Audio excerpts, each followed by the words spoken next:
agenda is weighing with a handful of RGPs.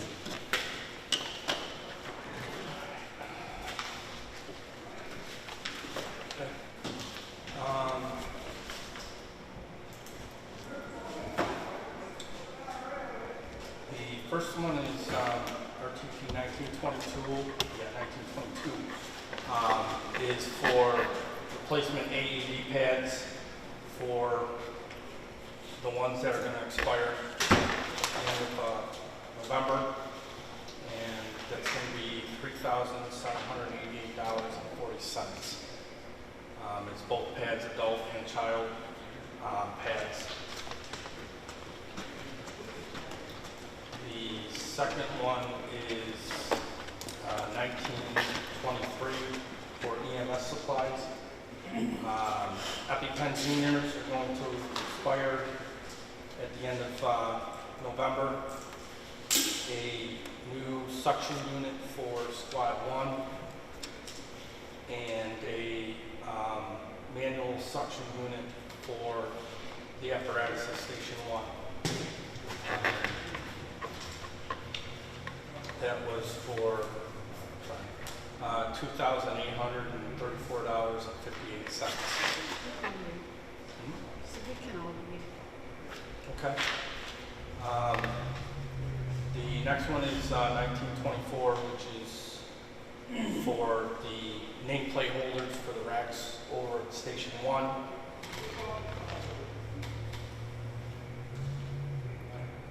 And then 1928 is for the personal property boxes for the gear lockers over at Station 3. There's 30 of those.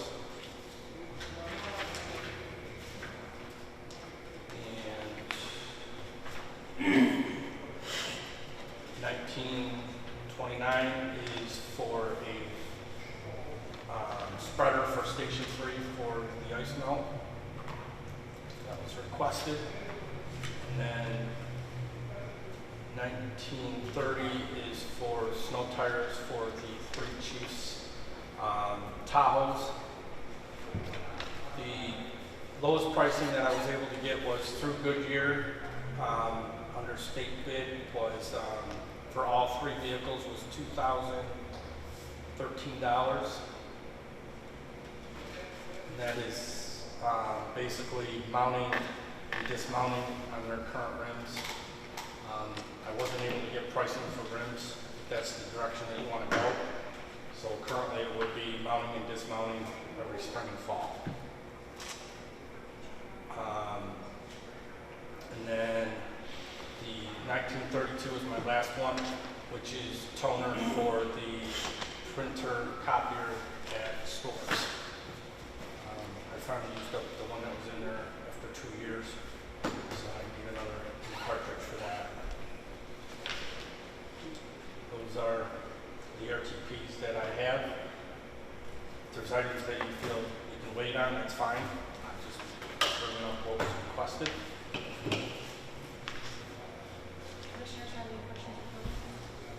Yeah, I don't like the idea of, oh, sorry, are you talking? No, snow tires. Do we need snow tires for the Tahoe? I mean, I understand we had an issue with the Fords, but Same style all-season tire, that would be an issue.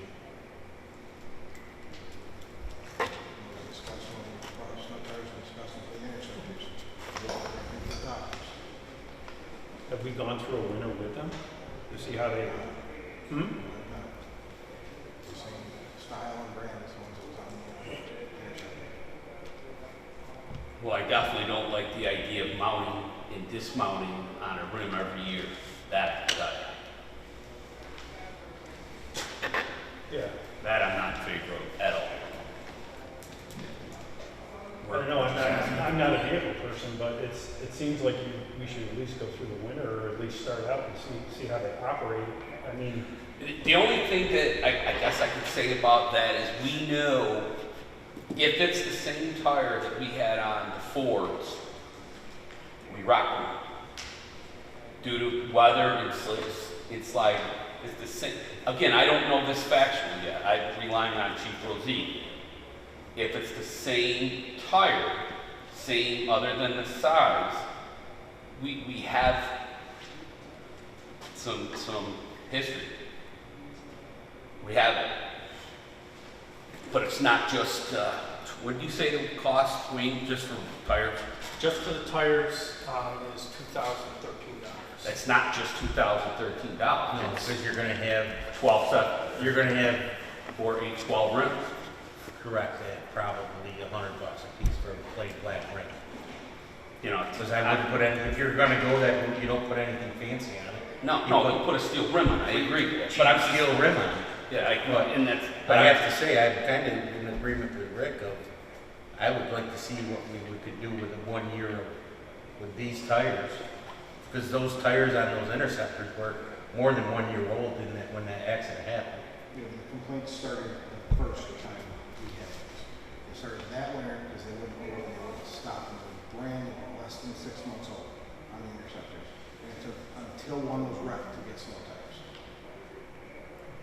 That Not was the the only movie, thing. why didn't we buy better tires, all-season tires from when we put the spec out for the truck? I don't have that answer, Case. You know, I just, Lesson learned, I agree with that. there's The spec very was a aggressive. piggyback, so we couldn't change the spec. The spec was a piggyback off of another thing. We couldn't change it. It's what they came with. You can do a small revision, yeah, you can. It's a percentage. There's a percentage of a revision. Again, we didn't catch it. It didn't, never come to, never occurred. When we discussed the snow tires last year, I specifically brought up the Tahoes and what we were gonna do for winter tires. We were gonna keep the standard all-season, which are highway tread, not meant for snow, last year. And it got tabled. And now we're gonna try going through another winter with the same problem. And emergency vehicles that we respond with that don't grip. I certainly don't want any chief to get into an accident because of the tires are good. I understand the budget. I really am then concerned. you might as well put them on every one of them, not just those 3 towers. You're still got another Interceptor, 2 Interceptors out there, right? Yeah, we put them on last year. We put. Now tires are a more aggressive tire. So here's the deal. In my opinion, we're not prepared to act on it. We need price. I'm not willing to swap tires around as a vote. Is a vote. If this comes to a vote, if we're going to do this, we got to buy 12 rims. I'm not willing to bounce rims back and forth every year. Then you're gonna chew up those aluminum rims. Correct. And then you'll never get a good seal on it. Correct. But that's it. You want to move forward with this. We do have the history. He is accurate with document. You know, he brought it up many times.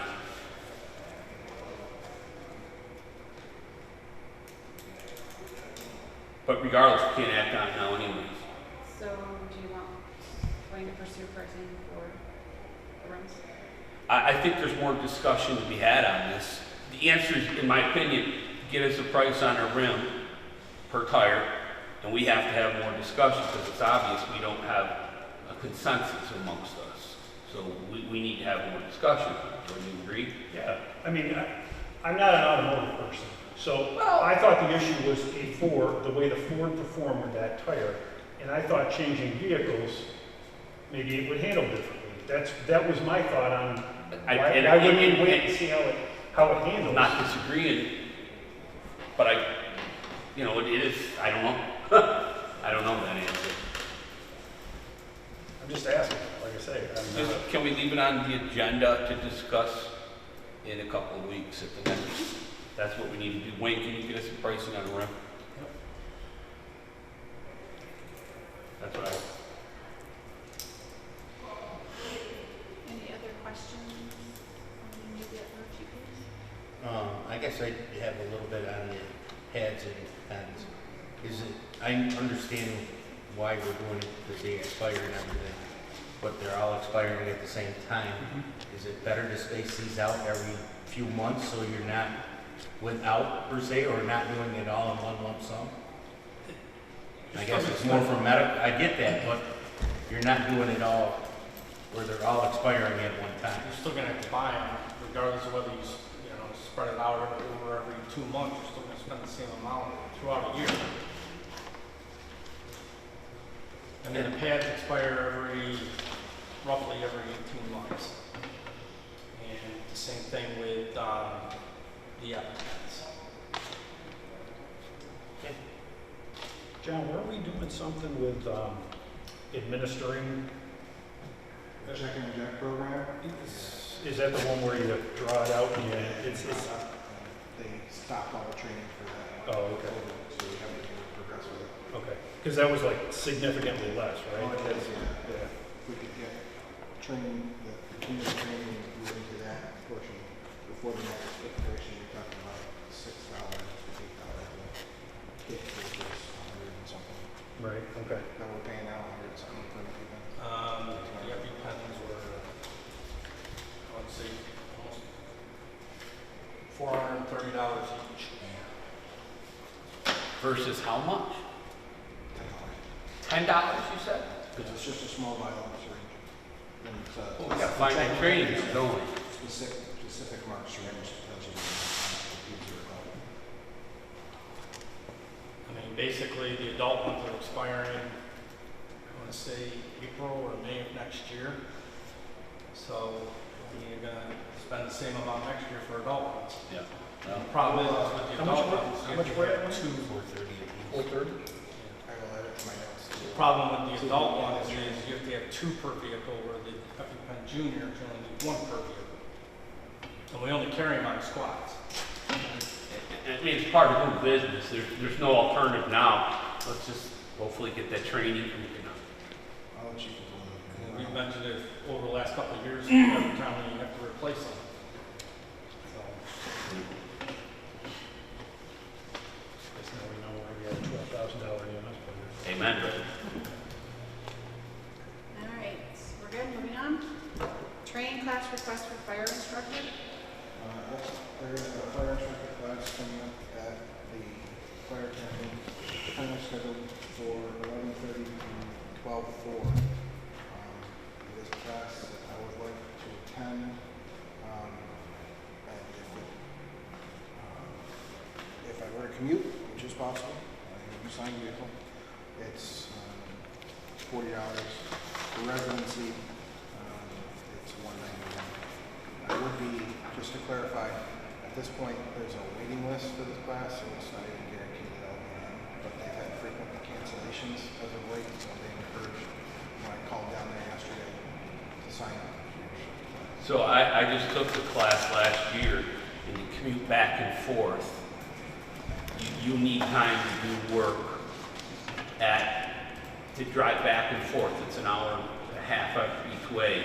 You should be staying there if you're really going to do this and do it I properly. prefer that, but I'm just saying. Well, what you're gonna put in gas, fuel, it's gonna well, the $200 anyways. Yeah, it's not sensible for that class to drive back and forth. So you're saying you would prefer if we acted on that tonight to help you out? I would like to sign up for it, at least on the waiting list, to actually pay anything. So give us the cost again, please. For resident or staying there, it's $191. That includes the meals, right? Residents is $181, whatever we're scheduled. Okay. You have it okay in the budget? Does that meet the training budget? Yeah, there's I'd like to act on that to get them enrolled in the class. I'll second that. All in favor? I Opposed? Carried. signed an RTP, do we? Request to purchase. All right. When you sign up, can you put it on your card? Yes.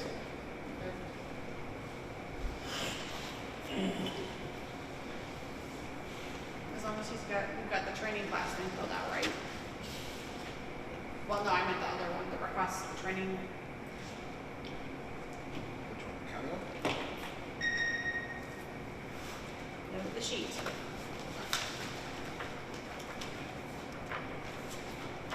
For that you Yep, have. I don't have it.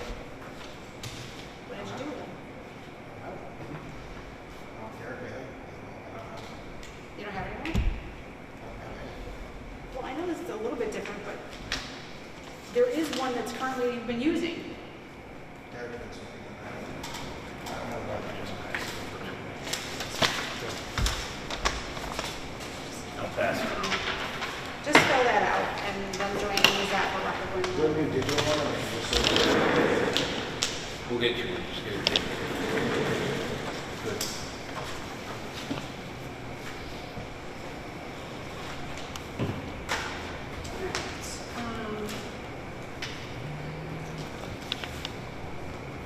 So, unfortunately, Chris isn't with us tonight, but he did ask to have this brought up. We would like to replace the secretary's laptop. He is working on pricing. He has prices on a Dell and an HP. He's waiting on one more quote. So he would like approval to spend up to $1,500 for a laptop and a docking station for the secretary to replace her current laptop that she's using. That was honestly just a secondhand one that we had laying around and gave her to use. It's needed, honestly.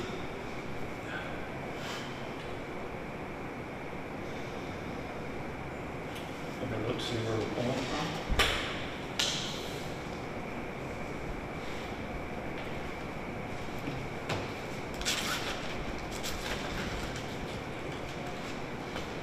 Where's it coming from?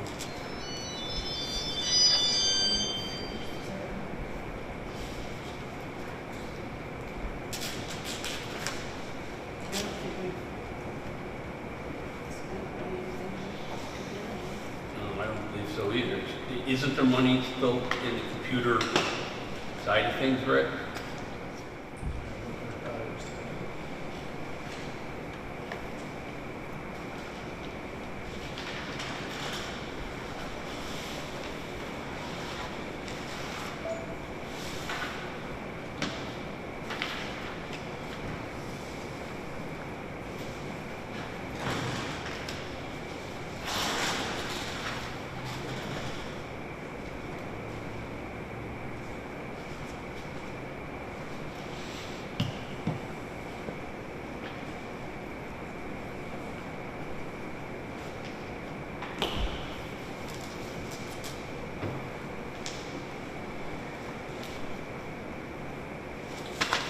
There is, well, I'm looking at September, but there's $1,600 left open in the computers and printers.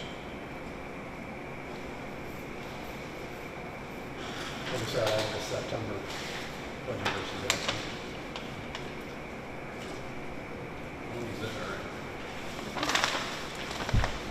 I mean, there's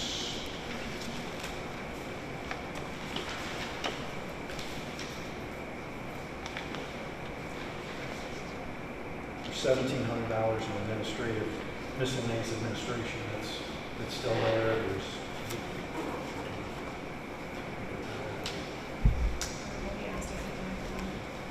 Okay. There is issues with yours currently, right?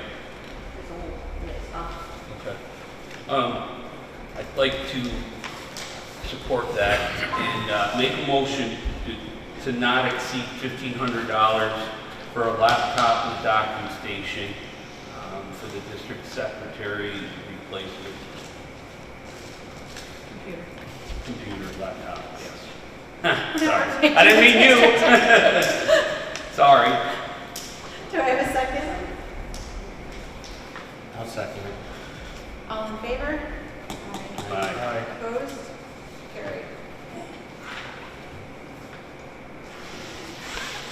Next are just a couple of updates that Chris wanted to, I guess, for everyone to just be aware of. Once a new laptop comes in, the intent is to take the desktop tower that is running the desktop of the secretary and move that to the current server, or to replace the current server, so that will run the RedMX system. Doyle is working on quotes for conversion of the old system into the new system, because apparently what we have currently, and Ricky might be able to speak to this better than I can, what the system won't run on the current the program, system. the programming, the Right. software. They had told us that when we bring Station 3 online, that we have to have a software upgrade to tie them all together because the system has been in existence for so long. So it's got to be a software upgrade to keep it running. Door controller upgrade kits are $600 to $800 installed, depending on the components needing upgrade. They will get a formal quote ASAP. I don't know what that's. Is there a problem with something? I know there's an issue with that door that we continue to have, but beyond that, I don't know. And if they're from the circuit board? I don't know what the deal is with the. Because like is next expecting 6 to 8 controllers that need upgrade kits. Right. I'll have to give more detail. I don't know what these. We can use the current system to start up Station 3. There's no support on the system, and they confirmed if it will handle. And they are concerned if it will handle the large addition of doors. I think that gets into the software update. Lysander 2 radio room computer has been removed and replaced in the IT room. Will return and replace the computer at Lysander Station 2 if and when needed. The computer is practically new and will be used to replace an existing computer after evaluation from advanced IT. And 2019 AFG exhaust bid. To my knowledge, I asked Chris if he's done anything with this information I gave him for the bid, and he has not. So I don't know if we as the board want to make some. I don't know if there's anything specific for the exhaust in regards to putting out the spec. Well, I think we currently have at Station 3, the new Station 3, I would suggest using that spec and go to bid with that, because we certainly, it would be a struggle for me to say we should have one type system here and one over there and one over there when we're going to be moving trucks around. So it obviously, I think we should go to bid with using that spec. And other vendors absolutely have the capabilities of bidding on it. They just got to provide what they call exceptions. And that's still a legal, ethical, moral way of doing things.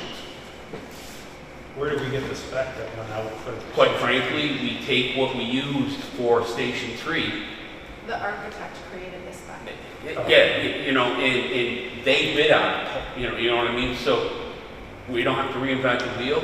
We just use that spec, the same basic components, different numbers of bays. For example, it'll cost more heat or whatever because there's more bays, but the nuts and bolts of it are all the same. I just wanted to make sure the spec wasn't proprietary and wasn't going to lock us into one spot. If the architect put it together, I'm assuming it's. Well, in the world of what we're doing here, you're going to use somebody's spec and anybody can bid on it. They just take exceptions. The verbiage that we have or we should leave out is the word "no exceptions." Then when they all come in, we review them and figure out if it's applicable or not. That's, quite frankly, as a vendor, that's their job to figure that out. For us, I get it, but you can also build a spec so tight that somebody's going to look at it and go, I get it. well, I can't supply an XYZ bolt and I can't supply 1, 2, 3 screws, so why am I going to bid it? That's why you don't put no exceptions. I agree with you. So, all right. That's my suggestion, is just use what we have. And, not for nothing, we'll just run it by the lawyer. Make sure we can do what, I think we can do what I'm saying, but let's just ask the lawyer. Yeah, but the thing with bids is, if you want to match the exact system that's over there so you're not running into issues with different manufacturers, which is what you're going to run into. If you put a different system here, it's not going to work over there at Station 3. You can put in there that, they need to match the existing system or current system that you have at Station 3. I was going to say, can't you put in there that it has to be able to be utilized at your station or something, so we avoid that issue, not having to move equipment around and whatnot. Yep.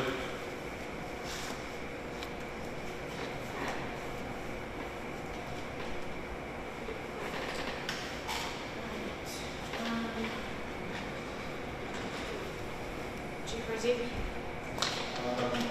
Follow up on the Redmx access for training. We met with the training individual, so let's discuss that when we bring it back to the workshop.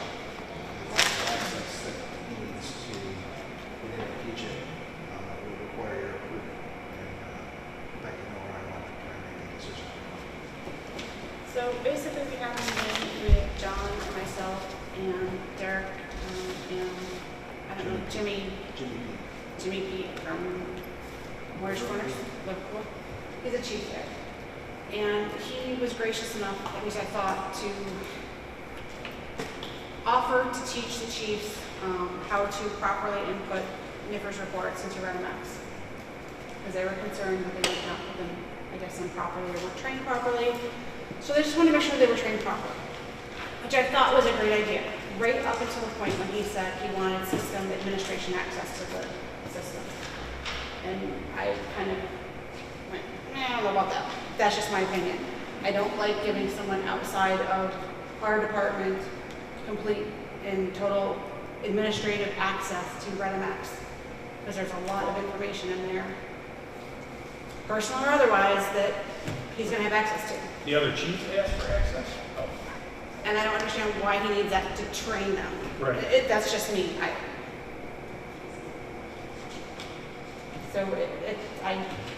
Board consensus, if we want to give him access to. I guess my point is, we don't give our own people access to do stuff. Why would we give an outside person access? That's So what's the compromise? What does he need, or what does he need access to personnel files for? He doesn't. He didn't ask for access to personal files. Okay, But segregating them off from stuff that he requested access for, as far as reports, NIFRS, and the way we have vehicle subsidy assigned, et cetera, like that, there is no differentiation right now in REDMX. He doesn't want access. He doesn't want to look at personnel files. He specifically stated he doesn't want to look at personnel files. He also agreed But to he sign doesn't need it. admin access. I can give him a login and it gives him access to NIFRS. Right. That's not what he asked for. This is the best question to ask him. That point why he needed that access specifically to get in there and look at it. I was just going to say that he did offer to sign a disclosure agreement with the board as well. He doesn't want access to administrative files at all. and I'm sure he does, quite frankly. I'm sure he does.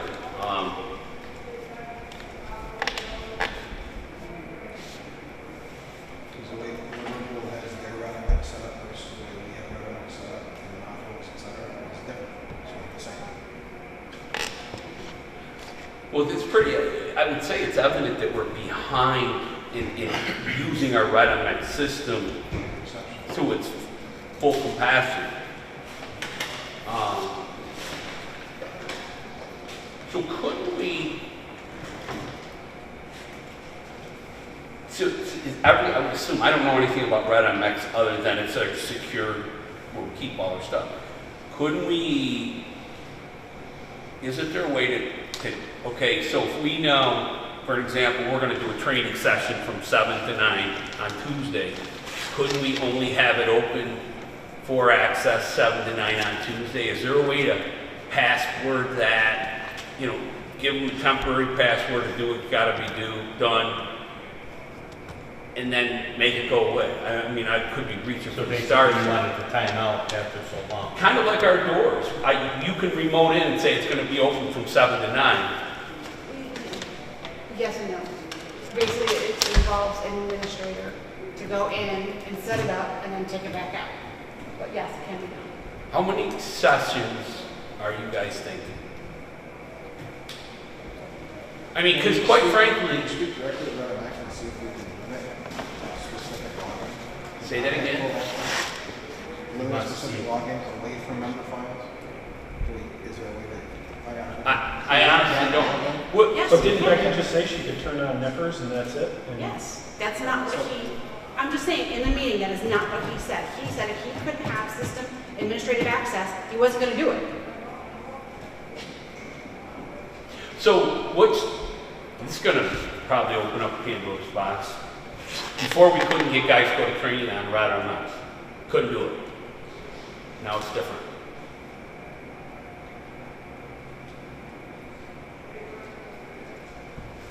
We have set up multiple training sessions. Multiple. With that being said, None of them are sorry? None of those were on NIFRS. You're gonna have to speak louder. None of those were on NIFRS. Oh, okay, that's what I need to know. It was right on Metro General. So, we've asked the line officers and chief officers to get more involved with the program. Have we done that or not? So if we've done that, then we've got to figure out how to provide the training. What is the training going to cost us from wherever?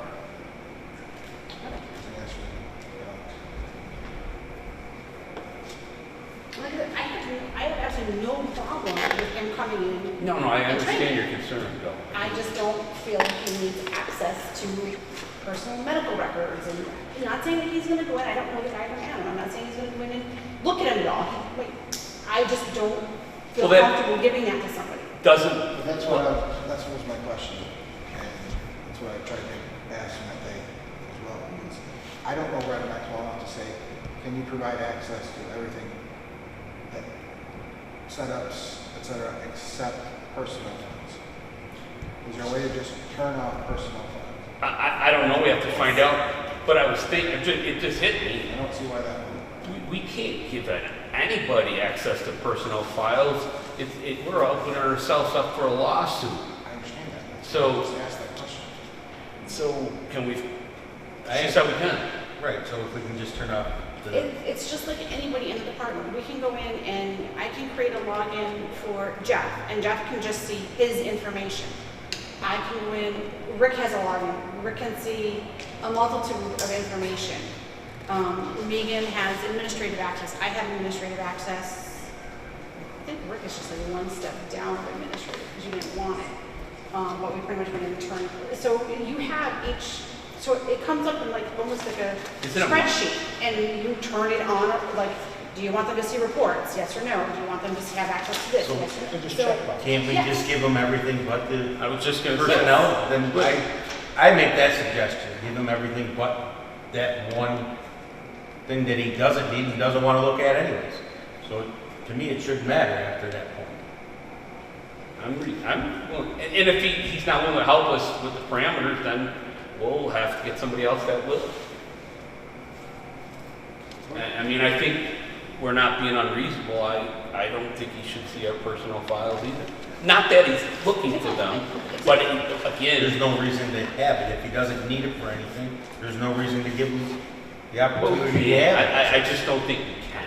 No, You know, in it's the not end. can or, it just, if he doesn't need it, there's no reason to give him the option of. Right. Well, there's our counter to it. We appreciate by all means, but no access to our personal files.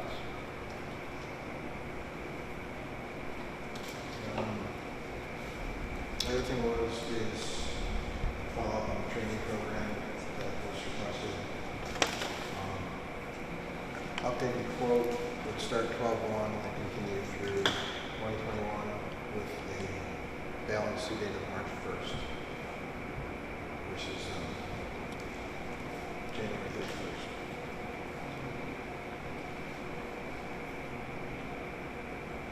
Try and answer more questions on that, bring it back up, because the approved phase for this year was contingent on purchasing next year. So that's why I did not sign that and move forward with it, because it wasn't correct to my knowledge what you had represented. What was the quote, chief? Do you have the number? I had 4, but I will do it right here. And I can send it to all of you right now. You had 4 quotes? I thought you said I have 4. When I said what was the quote? No, I said I had 4, and then I had this quote right here. Oh, I'm sorry. The quote for the training program, unlimited TMS access, pilot program, and setups for 12/1. And this is based on numbers that we had figured high, so it could actually go down actual numbers in membership. But it's per individual. Was $4,630.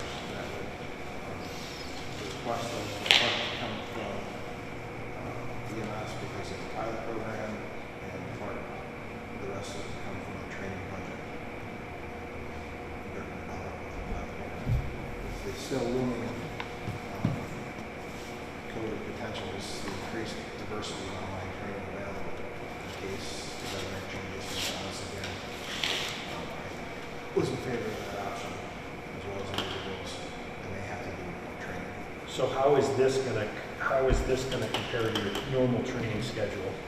Are you strictly gonna follow this? Are you gonna do your own training on the side where you do other stuff? So what can happen is there's training topics in each module. So this one, training topic is education. So you assign all the individuals the appropriate level for that. So level 1 and 2, for example, we get assigned a 20-minute online training on education. That'll be the basis that we cover, and you can start to roll the hands-on because the lecture portion will be partially covered by the online training. Okay. I guess where I'm going with it is, you're still gonna need training money for cars, for the training tower, Which is why I don't for, want to use the entirety, but I realize that this is a significant amount. okay. It includes EMS, which is another portion of it that would potentially be reimbursed through the state pilot program. So instead of going to a refresher and sitting in class, we can do the online refresher solely online through this pilot program, assigned to each EMT. Checked off by a course instructor coordinator, which we have one that is offered to provide that service for us, which are and then the district would be reimbursed from the state for that pilot program, student successful completion. What do we end up paying for EMT receipts? Do you know what we pay for? The research right now, we really don't pay anything for this research, it's the original class that we're paying for. Okay, We just have to sponsor them as a host agency already. okay. There'd also be books involved, so we have to purchase books for the refresher. Sometimes we have to do that.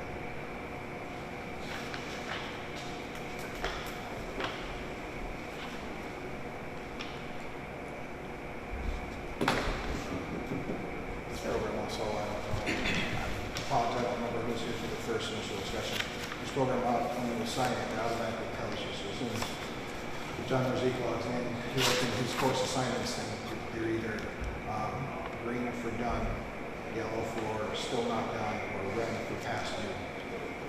Let that hopper log in and check everybody's individual stats. We can just print a report, pull it right up, and it's right there. And the individual knows themselves whether or not they've completed any additional trainings. And we can set reminders in there so that once this training has reached its past due date, it automatically sends a notification to the administrators and say it was OSHA, that person automatically becomes eligible for additional compensation that's active membership.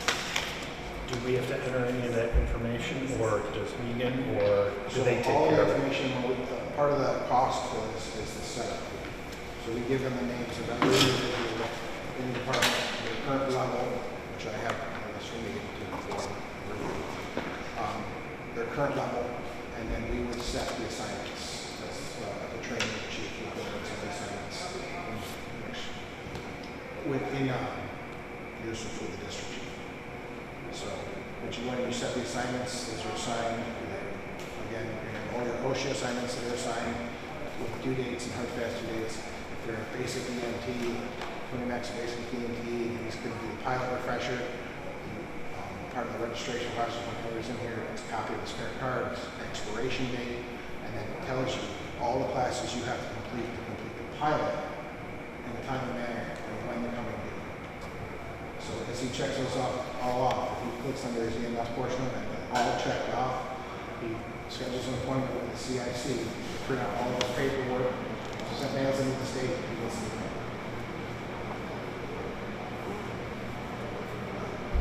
The pilot program used to be very different than that. First retrievers was good before the technology improved, so it wasn't equal to in-person refresher as we did when we first started. But technology and monitoring content available in this program has far exceeded a lot of even some of the in-person refresher majority to online content for their students. So we can do this set up ourselves, about how to work with student building elsewhere, we get it. We benefit for our members and us.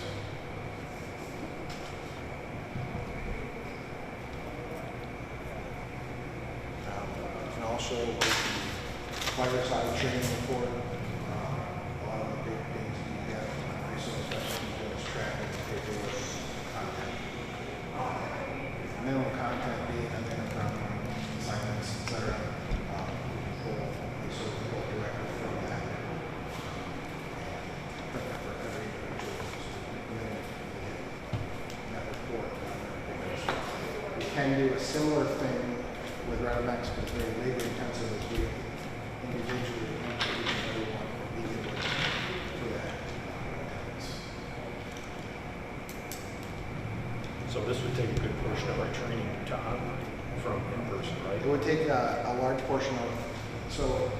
if You said you're still gonna have the practical We're piece gonna of have a it. practical portion, so if someone come down here and sit and listen to somebody for an hour, they'll just have to listen to, right, this is how we're gonna run the practical portion, this is what we're gonna do, so we can have more hands-on, because everybody likes hands-on, rather than just sitting in the classroom. This is gonna take a lot of that classroom stuff that nobody is really in favor of, unless it's in an extreme agreement. And it'll let you do this, or if the weather's, if it's snowing and blowing outside, and you get to 10 feet in front of you on Thursday night, a class can be assigned to the members still are getting training for poor health. Quite frankly, Outside of OSHA, I don't go in and I don't do any of my online training. What's that? I said, so outside of the OSHA, you said like if they don't take OSHA, they're yanked. What if I get assigned training and I just don't want to do it on the computer? So What? the training policies, if you're gonna have to participate, then you're gonna have to get those done. Because it's part of the training policy. You can't get full training credit if you choose not to do that portion. And it's gonna be. Because you know what's going to happen. I can't say there's a perfect solution for everybody. There's always gonna be the individual, unfortunately, that wants to test the limits and see what they can do. Well, and I'm guessing that's what I'm saying, is there, you know, outside of, you know, you're saying OSHA, we're going to yank your stuff until you take your OSHA classes. Is it the No, same there's gonna be thing? assigned training. You don't participate, you don't get to come down if you don't do your online portion. Well, it would, correct me if I'm wrong, but essentially it's gonna be the same thing as if you don't show up, Right, you're not gonna get trained. you know, 3 out of the 4 trainings in a couple of months. You're If deficient in you're your really training. deficient in your trainings, then you're not, the first, we have set down as a reduction level. So if you're level 1, you're showing your training, you can reduce to level 2. It's a no problem, then you have to be reviewed by the chief's office, and then you sit on the practices, so you're not trying to gear and mask, et cetera, all. to be honest with you, the state is doing BFO, IFO like that. There's a, you know, drawing a complete blank on the terminology, but we offer that with the state, and the county has a couple of times a year, you know, remote, it's a remote something, I'm drawing a blank, but the same deal. Remote learning. Remote learning from your computer, you do all of it online, and then you come and do your practicals, same Well, deal. there's good points and there's bad points. Fair enough. Obviously, people can spend more time at home Right. as opposed to coming down to the station. The Yeah. training message is consistent because everybody's reading the Yep. same material. Versus this guy trains a little differently than that guy, Yep. covers a little differently. The challenge is some people, You just gotta be held accountable. yeah, and some people don't learn that way. Right, no, I You know, get that. some people have to learn in front of an instructor. Like the So- chief said, some people aren't online Yep. people. The additional factor of the program that is allowed, say, the district pushes out a new policy or an update to the rules and regulations. It will be assigned to each and every member of the district that's in that system, and they'll have a deadline, you have to read these and agree to this by this point. And it will show you directly so that me doesn't have to go chase this person. That's it. In addition. We would sign that SOG or that rule and regulation change, or the sexual harassment training. One thing that you don't have in ours, Becky, is under chief, decided to hold off on the fire officer's 3 qualification. simply for the fact that there's a very limited amount of those classes being taught. So until we have such time as classes more available.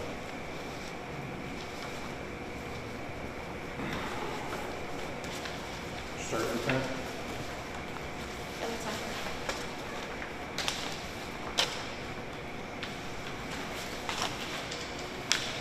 Just before you get rolling, John, these build off each other, so Correct. all the requirements for lieutenant apply to captain, Correct. assistant chief. Okay. And that was the big highlighted change on this original one, shows those changes. And then, that's why it gets progressively smaller, because it's just additional classes from that point.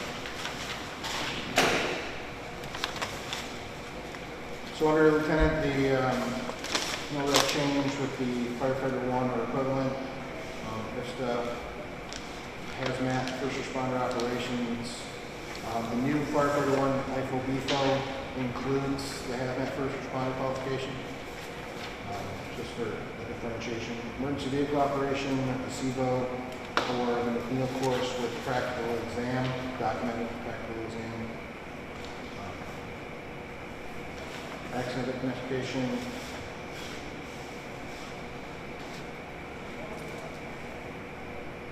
Command classes, this is going to be a change. You're going to, command classes is picking 3 of the ones listed. STICO, truck company, PSCIM, fire officer 1.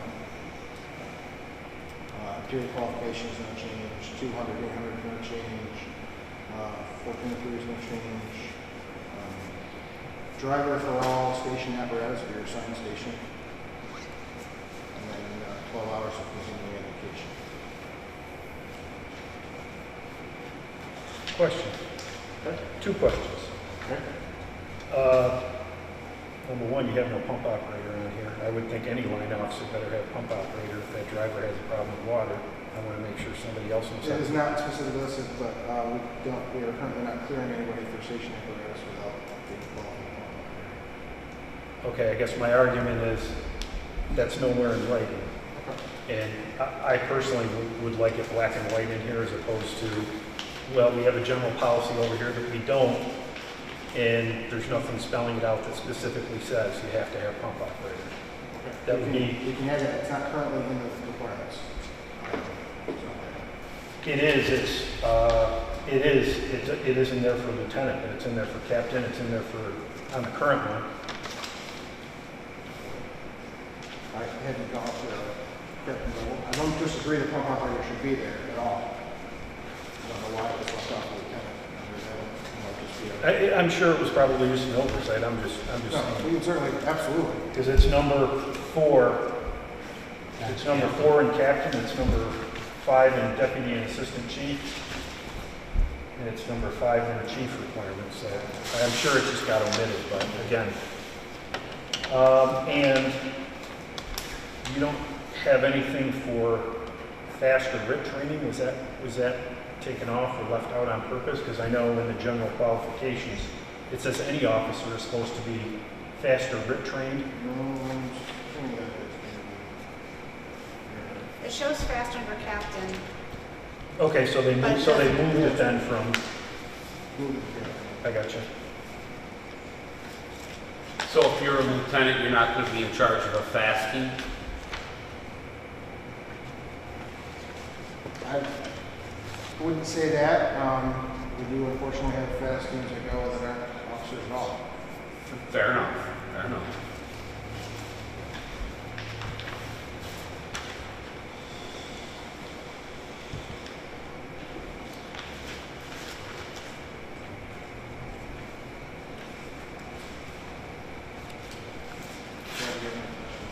No, I think that was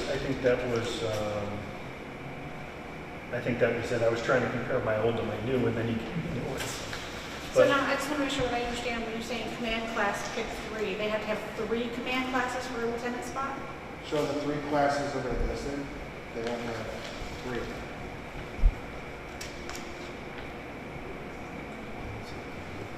that what I just said? No, you said they have to have 3 command classes. I'm just clarifying that the ones that are in the parentheses, that they have 3 out of that list. Right, that's what I'm saying. They have to have 3 command classes under a Yes. lieutenant. But then under captain, you had the same requirement. So so essentially they only have to pick up one more class because they have the 3 under lieutenant. Correct. So you're really only saying pick up the one you're missing, right? Right. Okay. Are you omitting the rural water for lieutenant? It looks like he wants to admit it remove it altogether. I think it's an excellent class, but I don't necessarily know if it makes a difference between the lines. What you think truck company does? Can you explain why? Because we have a lot of rural as well. Truck company, specifically vehicle ventilation, smoke movement, access, buildings, whereas raw water is important. But every fire you go to, potential fire you go to, you're going to use truck company operations in some way. You have a heavy lead district area that's rural water. Do you think that's just as important at that point? So rural water is stock and pump operations, which is practice.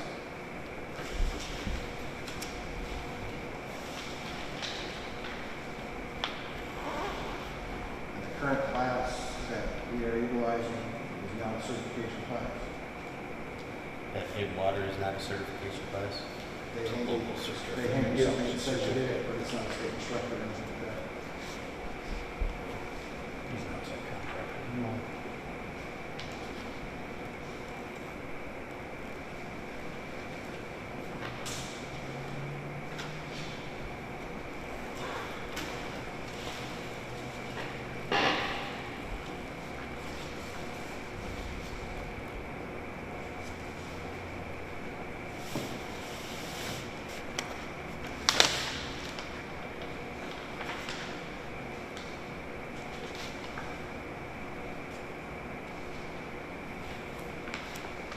Three classes are added for the level of captain. Requirement, fast, building construction, and then the class is the first series of command classes.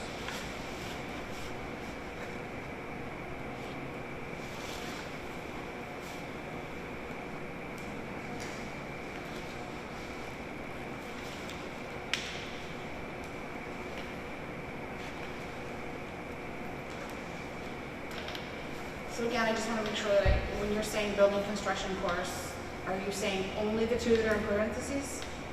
Or are you saying any building construction course? So building construction, they're not teaching the building construction courses in the format that they have. They're updating them for principles of construction, alignment construction, or still courses, but it's per the last notification was they're not teaching combustible and not combustible.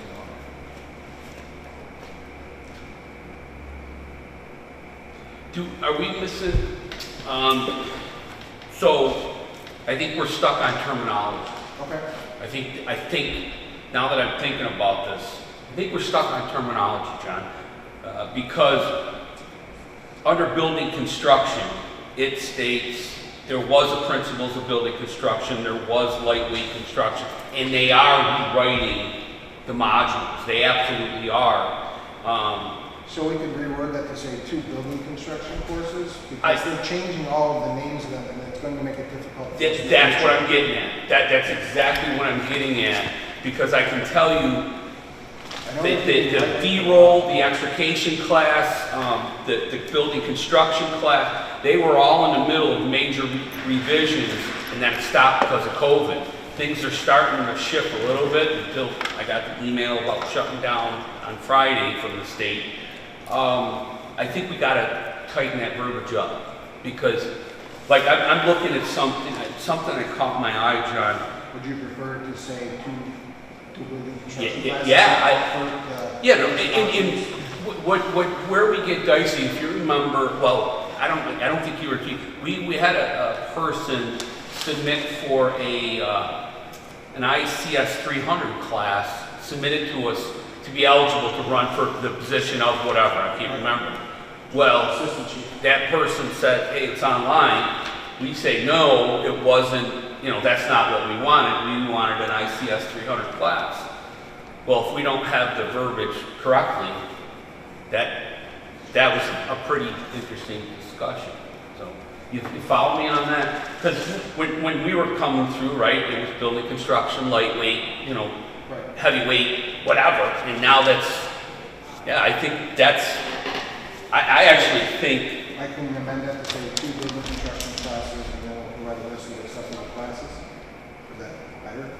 yeah, but we gotta have a minimum of something. We can't take a 3-hour building construction class. You know, so I don't know what the curriculum is. I don't know if they're, you know, 12 hours or 16 hours. Something in there gives us a little bit of flexibility, but some accountability as well. And that's gonna be for everything that as you're moving forward. I'm looking at STICO. What is that? Strategy and tactics. Strategy and tactics. Okay. Okay. Okay. Yeah, that's my recommendation with all of this stuff. As for, you want to list acceptable ones or not acceptable ones? Well, I think, so when we review candidates that are eligible, okay, and they say they want to submit the position of whatever, we physically look at their qualifications and verify every one.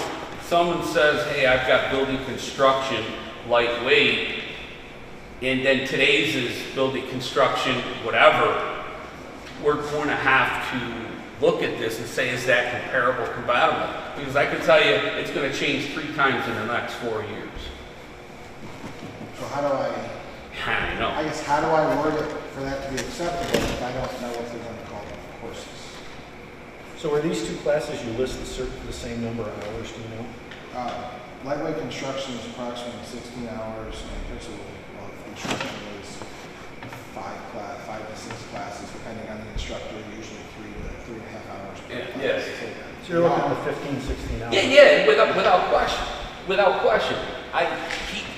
We can't hold him to a name of it. That's what I'm getting at. We can't, but we can say two construction classes, Total minimal of, minimum of 15 hours. yes, or you know, each. That's what we're gonna do. Oh, that's right, I'm sorry. And like I said, you have that V-roll in there. V-roll is going away. We're off the oxygen. It's going away. In the Well, I States, also list firefighter 1, and that doesn't exist anymore either. Right. Unfortunately. I'm sure they're going to rename Yeah, firefighter in as well. 2000, and it's... all right, move on. Deputy and assistant chiefs, hazmat incident command, that's not changed. SCS 300 is not change. Principal of instruction is a new class or addition, so it should be phased in and not an absolute until the 2024 elections. It gives you 3 years to attain that class. Again, I don't know if they're going to change the name of that class. I don't think so. I heard it was on their list. And then, again, the requirements previous. And then for chief, the only change, and it's number 3, I would like again, because the availability of that class is very limited at this time. And for the foreseeable future is firefighter officer 2 for the 2024 elections. What's the reason for fire officer 2 and fire officer 3? And I guess my question is, are we training ourselves right out of people to go up the chain? Are we making it too hard for, I mean, there's a balance between making sure you have qualified people and requiring a doctorate, a PhD, to be volunteer fire chief. I think it's an absolute valid question, and I think it puts us in a big predicament. By instituting this and agreeing to it and supporting it, we're assuring that our command staff, because part of fire officer 2 and 3 has everything to do, not necessarily with fighting fires, it's budgeting, human resource type stuff that we're just haven't been good at. So with that being said, it secures us as the fire district and us from what I would say help us with litigation if God forbid something goes wrong. The other side of it is, we've taken our pool of people and basically cut it 3/4 down because the commitment that it takes to do this. I know Fire Officer 3 right now, you have to go to the Fire Academy. It's not an outreach program. You have to go to the Fire Academy for 1 whole week. You go there, you do your whole assignments, you do all of this, so you take a week's vacation from work. Then you come home, and then you gotta go back another whole week with all your information. And part of all of that is, again, budgeting, human resources, all of this stuff that, quite frankly, the Fire Officer 3 is what combination fire departments require by law now. If we become a combination fire department, we gotta hire a fire chief. Gotta have Fire Officer 3. The ones that are currently in the positions, like a Fayetteville Fire Chief or some of those others, were grandfathered. But it's a valid concern that we should have, is shrinking our pool, but on the other side of it, we're protecting ourselves. I'm struggling with this, but I don't know who we're gonna, when Chief Rosique is done, and these other guys that are working full-time, 40, 50 hours a week, plus coaching softball and football. This, my friends, should generate more conversation about what I've been dabbling with. Is the district chief's position really a volunteer fire chief's position? And right now we have five structures that the fire chief's technically got manpower assigned to, that he's got to manage, follow and implement discipline daily, plus work 40, 50 hours work, plus take care of his family, plus do this. This should be a big wake-up call. I understand why they're pushing it, and I understand why people are pushing it. But with this position, I don't know if it's a volunteer fire chief's position in the next 4 or 5 years. But then you add cost, you add things like that. I understand, and I do agree that because he is involved, the fire chief is involved in budgeting. He needs to understand and planning and all of this stuff. Not necessarily going to fires, right? I think the answer to your question is yes. But Yes and no. yeah, I mean, I need an Excel spreadsheet to do a budget. I don't need HR skills. I don't need, there's a somebody difference. does. There's a difference between HR skills and knowing how to manage people. And Fair enough. taking an operational, how do you handle people? How do you lead them the right way? How do you motivate them? But I don't need to know pivot tables and everything else. So I mean, where do you decide the line? Where do you draw the line between overkill and enough to protect your taxpayers and yourself to get the job done? I don't know. And the other problem is, right now you have a volunteer force. Well, what happens if people don't come up the chain and get these classes, and now you got 3 vacant chief spots and nobody to fill them, and you don't have anything budgeted to hire a paid chief? Now where are you going? You priced yourself out of the market, and you didn't have the funds to hire a paid chief. So now you're stuck between a rock and a hard place. Well, the uncomfortable statement that I'll make is how we run the fire service just 5 years ago is drastically different than what it'll be in 5 years from now. And it's, I'm not advocating, don't want anybody get paranoid about, the money thing, but this is not going to get easier. We could just keep it the way that it is, and it's a struggle to slowly get people, you think about history within our 4 walls of fire district, we had many people running for the positions, right? Mm-hmm. And then we know we had to build this, we had to build the original, and we shrunk our pool, not because we were trying to shrink our pool, we were trying to make a stronger and better and more safer. Now, these classes that you and I took in 1980, whatever. You know, we sat there and we sat there and just had a pulse so we get a certificate and you move on. Well, in today's firefighter, you BFO, IFO, it's well over 100 hours. If you don't study, you're not going to pass. And the people taking them are, I don't know, but I'm telling you, I understand why he's implementing what he's doing, and we totally get what you're saying. I'm telling you, and you can put it in writing and on the TV, that I don't know if this is a volunteer fire chief's job in 5 years. That's what I'm saying. And if you go around, you're going to see, you know, Manly's put on a full-time fire chief. You know, Fayetteville's got a full-time fire chief. Not saying it's popular. It is important to tie this into this conversation.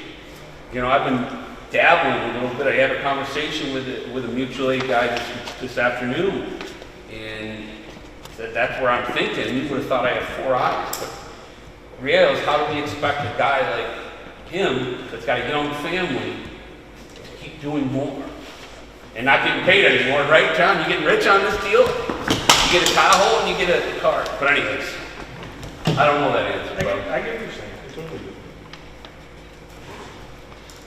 And again, this was originally meant for changes, so the 2024, we changed to 2025, because we're pushing it back. John, we have work to do together on this. Oh, yeah, I wanted to at least have the discussion Yep. and start it so we can change the things, and there's some modifications that need to be there.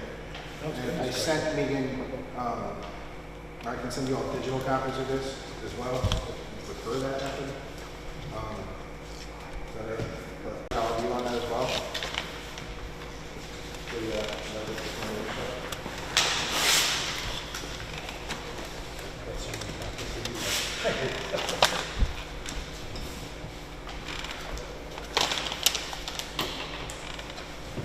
I gave them copies of what you did. Oh, did you already? Yep, You already got copies Same of it? thing, did the same thing they got. They're the same ones that I emailed. Yep.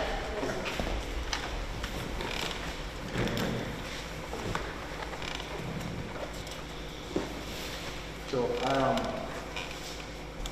just the changes that Chris had emailed out that he wanted to see or wanted to discuss in there. We extended out of district membership policy, you can change the name, obviously, if you want to call it something different.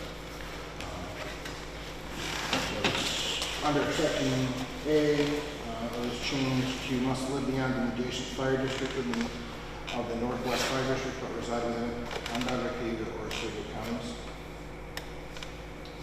Under B, the filters are named.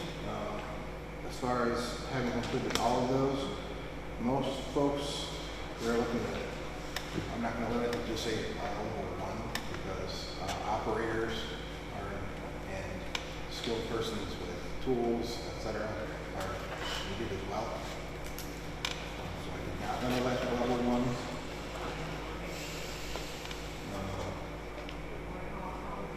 Would you put a percentage to that, Jen? Or would you be opposed to putting a percentage of that? To say that 80% of your out-of-district members have to be level I'm not one? opposed to that. Only because I don't want to see We it don't top want to heavy, see because, 50 level 3s or level 2s, etc. yeah, Especially since we're like this limited, or we want to limit the number of personnel we can accept from our right, you want to make sure you get the most bang for your buck. So no, I'm not opposed to putting in 80/20 on that. And then under C, full to active, there must be an active member in good standings and all fire department will resign from fire department previous president, full member in good standings. I put full member in there as if they were only in another department for 3 months, that's to leave in paying full membership. But I can see that being a quandary because I don't know what other companies do as far as membership. But I wasn't sure if that was his question, and unfortunately, I'm not here this evening for me to ask.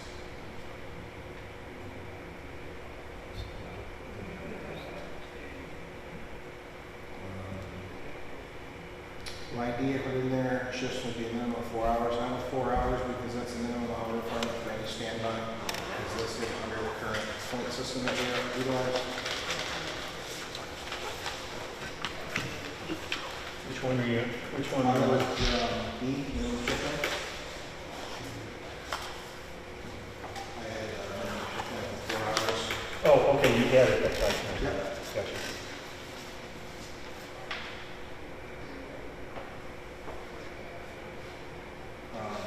So, I have a definition, it's a request of clarification. Some of the district members shall not respond to any alarms while out of district. If any district members are encouraged to answer alarms in addition to standby shifts. Definition respond to report in an urgent manner and/or with blue courtesy lights activated. Say that again? I just defined the definition of respond to alarms while out of district. Because often people will recall it's alarms in it when they're driving there, or no one's speeding, etc. But I don't want somebody responding with blue lights from Cody per se down here or driving in an urgent manner to trying to make a truck. Right. So I just put a definition of respond with it, as Chris had asked for clarification. Okay.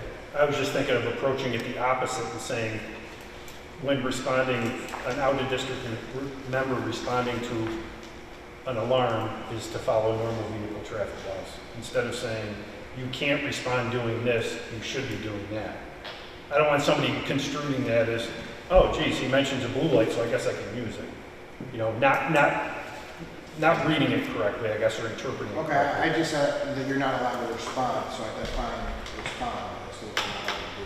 Well, but do you really want to say they can't respond? Because if we have a big incident and they follow normal traffic rules and come here, they can still be a resource and help I was out. going to also say with that, I don't recall or us having a policy that if I'm at, you know, my cousin, I don't know, Dave's over in Cody District, there's nothing that prevents me from responding here. It's a neighborhood fire district anyway, so they could be a member, but I'm just stating that. No, I'm just saying visit, it's So, far. we can certainly reword that, and I'm sure when before you complete the policy. Right, I don't want to tell them not to come, we just want them to come respond. Yeah, right. Yeah. Right, Right, that's okay. what I'm getting at. I don't Okay, want them trying okay. to rush you to make a truck, but. I mean, Yeah, no, I understand. truthfully, that language ought to be standard for our in-district members. Fair If enough. you're coming from Morris Corners, you should be coming blue lights Blue or lights, flag or whatever. right. Use your common sense. Right. Like to say common sense. Right? So, you want me to change it? How would you like me to change that? If responding from out of district, member follows all state V&T laws and does not operate a blue light, something like that.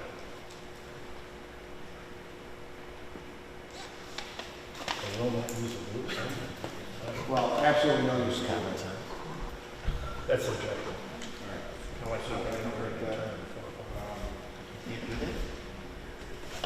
We asked in both of these things about 50% being realistic.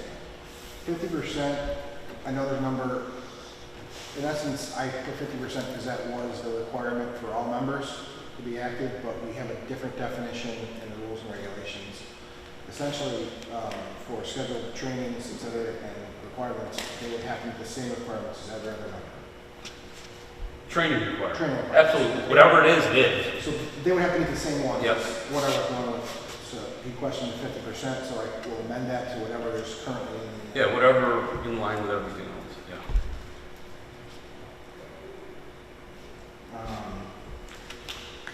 I mean, would it make sense to just, instead of putting a number, say, you have to follow, they have to follow Well, that's the... what I'm saying, change to how it's currently. Okay, so I was gonna say, if that changes, then you gotta remember to change this in your policy, otherwise they get out of sync. So I'm just going to refer to it for training requirements. Perfect. He said it's not necessary. I wanted to make sure that that was in there for our elected members specifically as a clarification. I'm not going to run through stuff like that. Make sure it's right. I agree. Somebody else has it. And then H, I changed to shall have company voting rights, because he didn't want them to have district letters. I choose, but I'll leave that up to the discussion. Change it here to company voting rights, but if you want to allow these members to have voting rights for chief, they are active, and they have to follow chief's orders, and there's no attendance. I think they should. I agree, which is why I had them with the membership, but I'm just bringing it back to discussion for me. Does the departments have to buy into this? Yes, they will. Well, you guys have to approve it before they can approve it. Back as I had started the other process, they were having companies approve it, etc. And the companies can still choose not to participate. I would assume they have the right to do so if they're on board. Like the company. I don't know. If they shut it down, this is gonna be no good anyways. Well, the company, Yeah, but think of it the other way, if they approved it and we shut it down, those are the reasons. Right, I get it, but if they're not gonna buy into this, all parties, but like, if for some instance, you know, why somebody chose not to do this, I'm not saying that. But then they don't have to admit anybody at the company if they don't vote. With anything, for any reason. Either company can choose not to admit somebody under vote. I changed, like I said, I was just changing the company, because I wanted to have a discussion of whether that eligible voting rights. I think that with as much as they're going to participate, 24 hours, etc., they should have a say. But Well, I definitely think so. If they're making the requirements, you know, that's set place. I agree.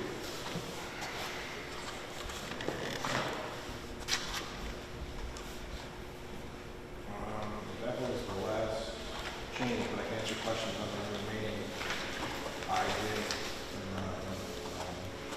There was a question on monitoring. Who's going to monitor this? It will be monitored by the district chief or specified designee and the administrative chief. Currently, this calendar year, it is Rob Kelly, and with correct communications with the company secretaries and the district secretary for compliance.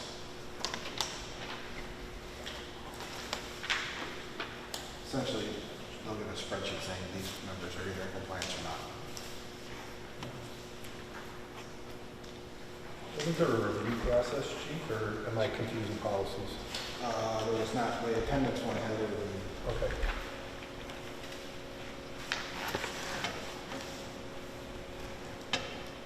So, further questions I can answer on that one.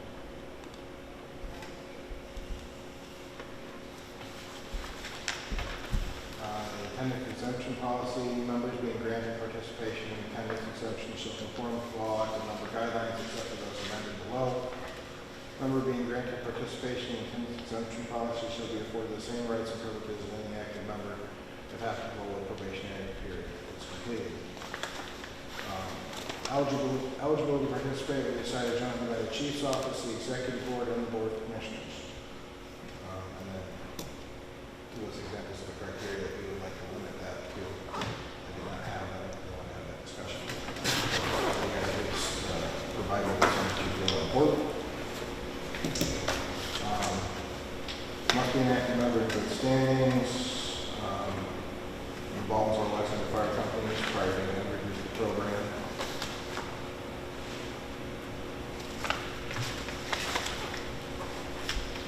So,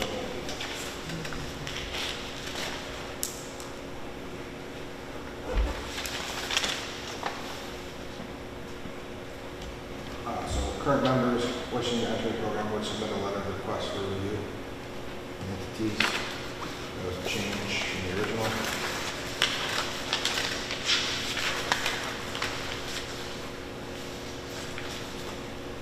We're going to add the shift minimum 4 hours to D.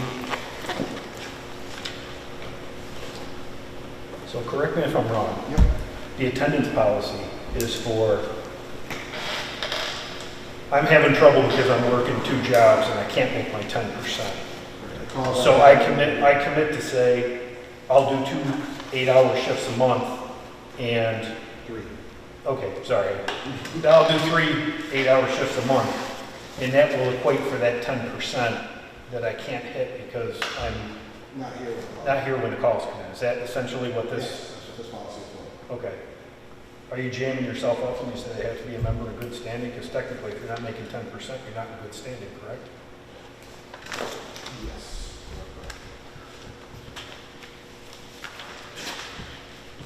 But also, Or they have to be in good standing less your alarm percentage, something? yes, If that's- definitely need to reword that in the review process. That's in there Okay. by the entities, because you don't want a member that hasn't made anything in 8 years and training you really nothing. Correct, correct. That's what I was trying to do, accomplish with that. I got you. So you have to be in good standing with the exception of your alarm percentage.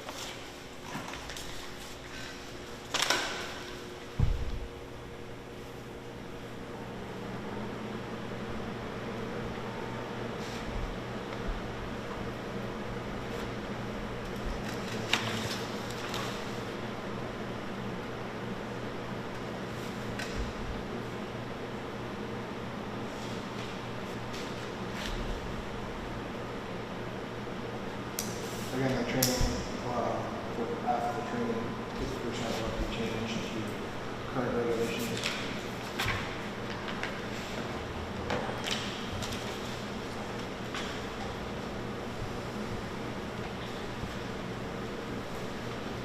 You will not be eligible to run for a chief of officer's position with this program.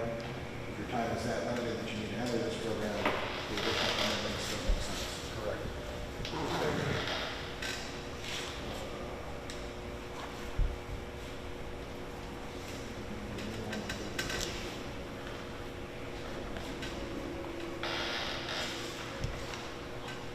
Again, rather than that, so we would have to set the events and go into some fingerprinting. That could simply fingerprint any attendance for those events. And I'm assuming whoever the chief is in charge of The administration. the administration chief is going to load those and, Yeah. okay. I added that to the bottom of J as well.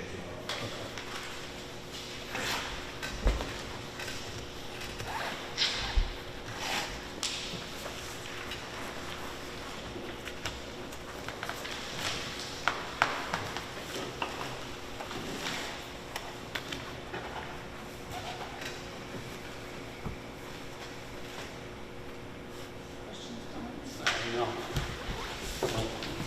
Well, like the correction you said from the last thing that I had is Halloween detail. Clubs will be participating in the annual Halloween detail with apparatus, however, they will not be handling due to the high interaction it requires.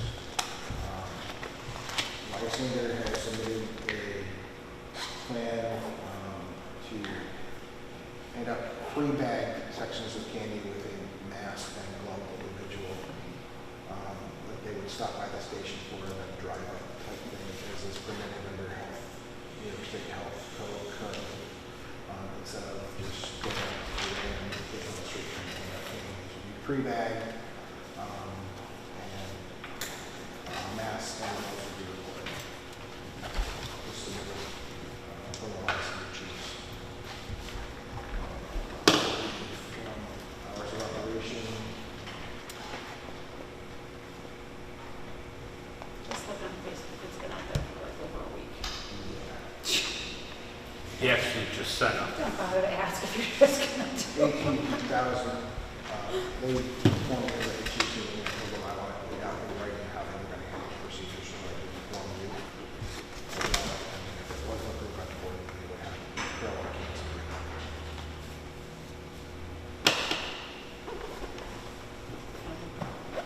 I don't have a problem with it either. No, I It don't. said 6 o'clock to 8 o'clock. I just dislike learning about things on Facebook.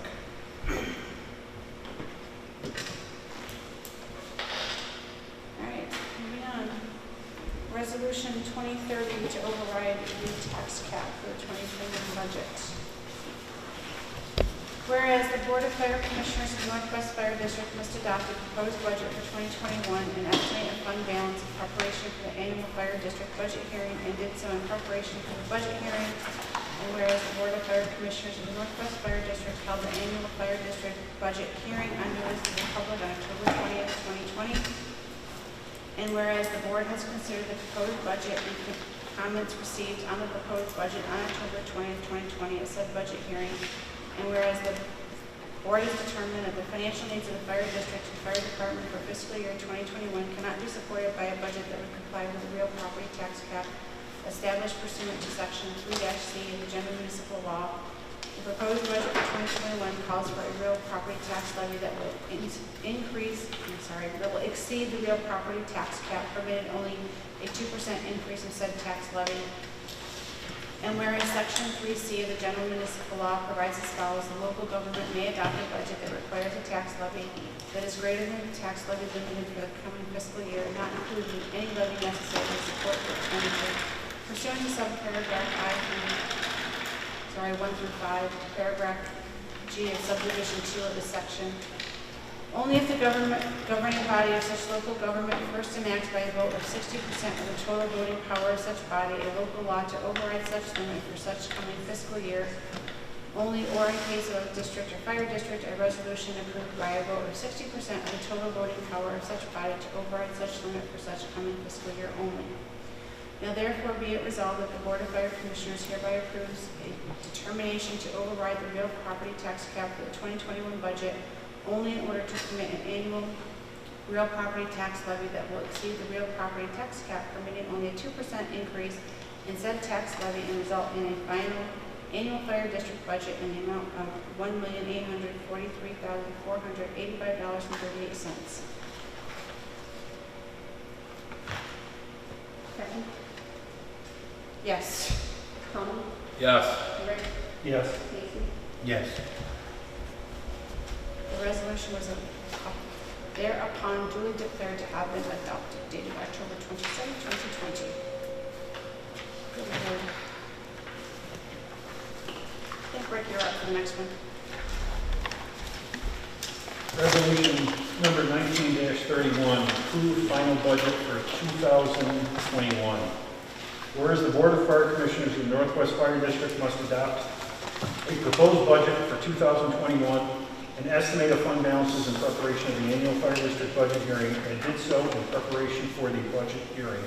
And whereas the Board of Fire Commissioners of the Northwest Fire District held the annual Fire District budget hearing on notice to the public on October 20th, 2020, and whereas the board has considered the proposed budget and comments received on the proposed budget on October 20th, 2020 at said budget hearing. And whereas the board has determined that the financial needs of the fire district and the fire department for fiscal year 2021 cannot be supported by a budget that will comply with the real property tax cap established pursuant to Section 3-C of the General Municipal Law, as the proposed budget for 2021 calls for real property tax levy that will exceed the real property tax cap, only a 2% increase in said tax levy. And whereas Section 3-C of the General Municipal Law provides as follows: a local government may adopt a budget that requires a tax levy that is greater than the tax levy limit for the coming fiscal year, not including any levy necessary to support the expenditures pursuant to subparagraphs 1 through 4 of paragraph G of subdivision 2 of this section, only if the governing body of such local government first enacts by a vote of 60% of the total voting power of such body a local law to override such limit for such coming fiscal year only. Or, in the case of a district or fire district, a resolution approved by a vote of 60% of the total voting power of such body to override such limit for such coming fiscal year only. Whereas previously at the meeting, this Board of Fire Commissioners passed a resolution to override the real property tax cap for the 2021 budget. Now therefore be it resolved that the Board of Fire Commissioners hereby approves the final budget for the Northwest Fire District for 2021 attached hereto and made a part hereof in the amount of $1,843,485.38. The adoption of the foregoing resolution was duly put to a vote and upon roll call vote was as follows. Becky, Yes. Tony, Yes. Rick, Yes. Casey. Yes.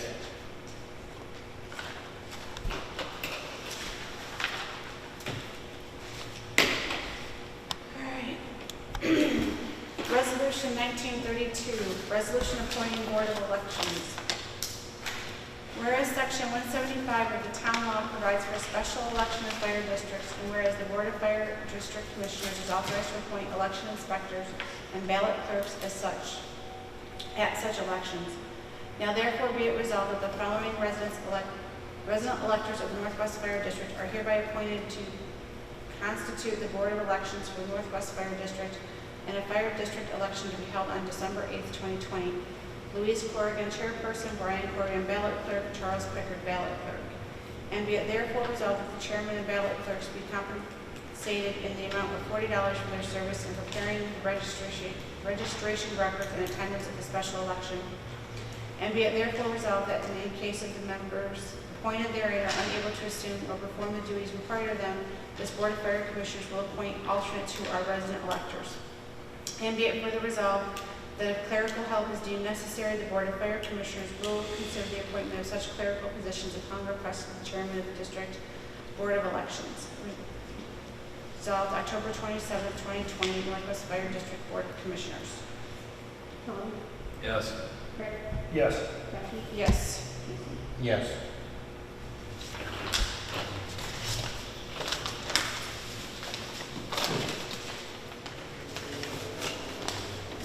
There is a request for an executive session for an employee matter, so I'm going to make a motion to adjourn the workshop at 8:34 to go into executive session.